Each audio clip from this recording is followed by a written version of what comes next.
अस्सलाम वालेकुम नाज़रीन, मैं हूं तौक़ीर खान एडवोकेट। आप देख रहे हैं मेरा यूट्यूब और फेसबुक चैनल। उम्मीद करता हूं सब खुश होंगे और महफूज भी।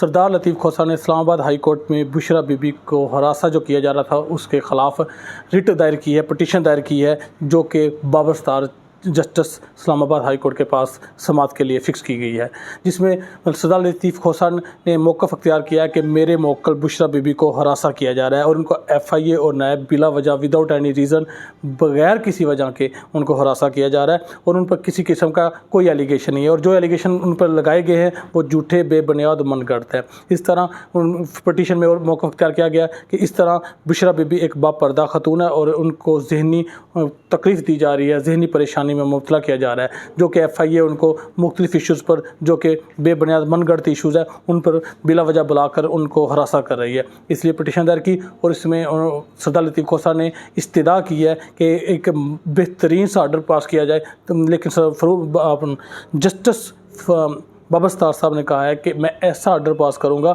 जिस पर अमल दरामद भी हो सके, ना कि ऐसा आर्डर कि जिस पर मेरी कोर्ट अमल ना करा सके या मैं अमल ना करा सकूं। और मैं मकबूल और बेहतरीन आर्डर पास करूंगा हरासमेंट के लिए जिस पर अमल दरामद भी हो सके। ये हालात वाक़या चल रहे हैं। एक तरफ बुशरा बीबी को FIA और नैब हरासा कर रही है और दूसरी तरफ सबसे इम्पोर्टेंट बात जो मैं आपसे करना चाह रहा हूँ वो ये है कि कुछ देर पहले आप सबको पता है पाकिस्तान में एक सीनियर सहाफ़ी अरशद शरीफ साहब का मर्डर हुआ था।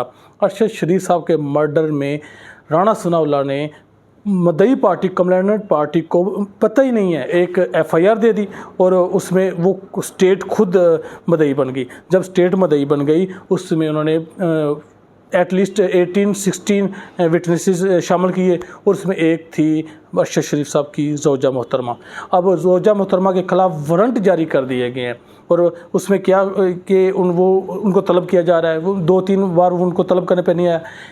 जो एप्लीकेशन अरशद शरीफ की ज़ौजा मोहतरमा ने सुप्रीम कोर्ट में दायर की हुई है एप्लीकेशन कि इस एप्लीकेशन पर FIR दायर की जाए, इस एप्लीकेशन पर FIR काटी जाए, वो एप्लीकेशन वहाँ के वहाँ पड़ी है, उस पर कोई एक्शन नहीं लिया जा रहा। लेकिन जो कि का पता भी नहीं है मदई पार्टी को या एग्रीव्ड पार्टी को, उनके नॉलेज में भी नहीं है और ये उनको वारंट, नाकाबिल ज़मानत वारंट उनके जारी हो जाते हैं। ये क्या चल क्या रहा है पाकिस्तान में, हो क्या रहा है असूलन?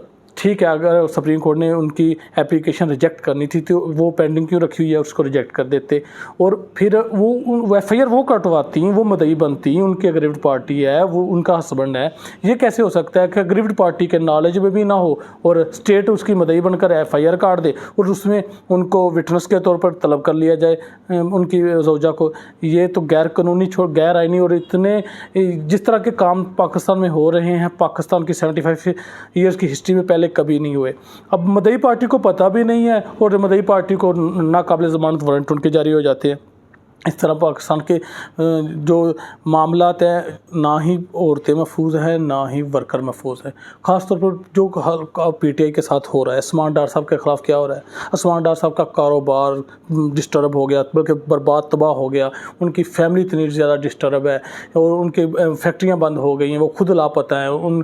अब खबर आ रही थी कि उनको कराची से गिरफ़्तार कर लिया गया और बल्कि गिरफ़्तार के उनकी वालदा कह रही थी गवाह करें, क्योंकि उनको किसी भी कोर्ट में पेश नहीं किया गया। लॉ ये कहता है कि जब आप किसी आदमी को पकड़ें तो 24 घंटों के अंदर उनको मजिस्ट्रेट के सामने पेश करना होता है। वहाँ अपने स्टेट ने उनके रिमांड की इस्तदा करनी होती है कि हमें इनका फ़िज़िकल रिमांड चाहिए। फिर मजिस्ट्रेट देखता है कि फ़िज़िकल रिमांड देना है या नहीं देना। 14 ईयर्स का रिमांड होता है, लेकिन वो उनको पकड़ा गया लेकिन उनको किसी कोर्ट में पेश नहीं किया गया। तो ये किडनैपिंग बनती है, ये अरेस्ट अकॉर्डिंग टू लॉ तो बनती नहीं है। इसी तरह बल्दिया का फ़ैसला हो चुका है कराची में। बल्दिया के जो मुलज़म थे उनको सज़ा हो गई है और 3 मुलज़म छोड़ दिए गए और मरकज़ी मुलज़म थे जो उनको सज़ाए मौत उनकी बरकरार रखी गई है। इस तरह मकबूल सिद्दीकी साहब ने और जो पार्टी के फ़रूख स्टार साहब MKM के जो शामिल हुए, मुस्तफ़ा कमाल साहब ने कहा है कि आप जो हमारे वर्करों को क्यों फांसियाँ दे रहे हैं, हमें फांसी दें, हमें सज़ा दें, हम GIT बनाएं, पहली GIT की रिपोर्ट को पब्लिश किया जाए, हम उसको मानते हैं, ये नहीं मानते, वो मानते।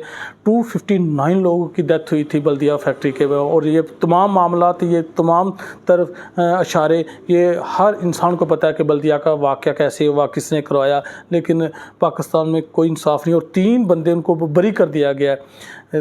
ये भी चलो हालात वाक़यात आपके सामने हैं, ये हो क्या रहा है। और सबसे बड़ी बात जो MPA साहब मुजफ्फरगढ़ 238 हल्के से इलेक्शन लड़ते थे, लालिका साहब, वो उनकी मियाँ शौकत लालिका साहब, उनकी रोड एक्सीडेंट में डेथ हो गई है। रोड एक्सीडेंट में वो उन पर इतने मुकदमा दायर किए जा रहे थे और अब 14 अगस्त को उन पर एक न्यू मुकदमा दायर कर दिया गया कि बिजली चोरी का, इस तरह के उन पर मनगढ़ तो झूठे मुकदमे दायर करके तो उनको हरासा किया जा रहा था। वो इसी परेशान में थे, उनका एक्सीडेंट हुआ है, उनकी डेथ हो गई, उनकी ज़ौजा की डेथ हो गई है, उनकी हमशीरा की भी डेथ हो गई है और उन्होंने PTI के साथ वफा किया, आखिरी वक्त PTI के साथ खड़े रहे। ये मामला तो हालात वाक़यात पाकिस्तान में चल रहे हैं। इस तरह के हालात वाक़यात में अब क्या रह जाता है पीछे, किसी किस्म की कोई कानूनी हैसियत नहीं, कोई मामला नहीं देखा जा रहा, अदालतें अपने फैसलों पर अमल नहीं करवा पा रही। तो और सबसे ज़्यादा इम्पोर्टेंट बात यह है कि अब जो इमरान खान से मिलने जाता है, कोई जो वकील मिलने जाता है, उसके घर रेट हो जाता है। अब ना वकील इमरान खान से मिल सकता है, हत्ता कि उनको बात करने की इजाज़त नहीं है। कहा जा रहा है कि जी आप ऑफिशियल सीक्रेट एक्ट के तहत संगीन मुकदमे में आपकी इन्वेस्टिगेशन हो रही है, इसलिए आपको ट्रायल के दौरान हम आपकी किसी से बात नहीं करा सकते हैं। ऐसा कौन सा ट्रायल हो रहा है? ट्रायल तो फ्री एंड फेयर ट्रायल होना चाहिए और जो कि ट्रायल ओपन कोर्ट में होना चाहिए। ऐसा कौन सा ट्रायल है जहाँ ना विटनेस पेश हो रहे हैं, ना कोई पता है ना कुछ है। इस तरह के हालात वाक़यात में जब बुशरा बीबी हाथ पाँव मार रही है अपने शोहर के लिए कि उनको रिलीफ दिलाया जाए, तो उनको भी FI और नैब हरासा कर रही है, उन पर मनगढ़ंत केसेस बनाए जा रहे हैं। इस तरह के हालात वाक़यात में हम पाकिस्तान के लिए दुआई कर सकते हैं कि अल्लाह पाक पाकिस्तान का हामी और नासर हो। अल्लाह हाफिज़।